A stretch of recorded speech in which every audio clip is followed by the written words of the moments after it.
এক সাহাবী হযরত আব্দুল্লাহ ইবনে হুযাফা আস-সাহমি রাদিয়াল্লাহু তাআলা আনহু যুদ্ধের ময়দানে সাহাবী বন্দী হইছেন খ্রিস্টান বাহিনীর হাতে। খ্রিস্টান সেনাপতি বহু চেষ্টা করছে ওনাকে ইসলাম থেকে ফিরাইতে, কোনোভাবেই যখন তিনি রাজি হন নাই, সর্বশেষ খ্রিস্টান সেনাপতি বলছে উত্তপ্ত তেল কড়াইয়ায় গরম করো আর ওরে উত্তপ্ত কড়াইয়ার তেলে ফেলে ভুনা করে ফেলো। যখন উনাকে উত্তপ্ত তেলের কড়াইয়ার সামনে আনছে উনি তখন কাঁদতেছিলেন।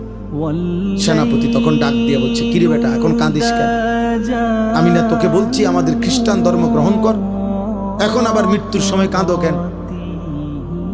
তখন ওই সাহাবী বলছে, বেঈমান, আমি আল্লাহর কসম করে বলছি আমি মৃত্যুর ভয়ে কাঁদি না, বরং আমি আমার আল্লাহর কাছে কান্দে কান্দে বলতেছিলাম দিলে দিলে, মাওলা আপনি তো আমারে কেবল একটা জীবন দিছেন, এই জন্য একটাই এখন শহীদ হব। আপনি যদি আমারে 100 বার হায়াত দিতেন আর আমি যদি 100 বার আপনার রাস্তায় শহীদ হইতে পারতাম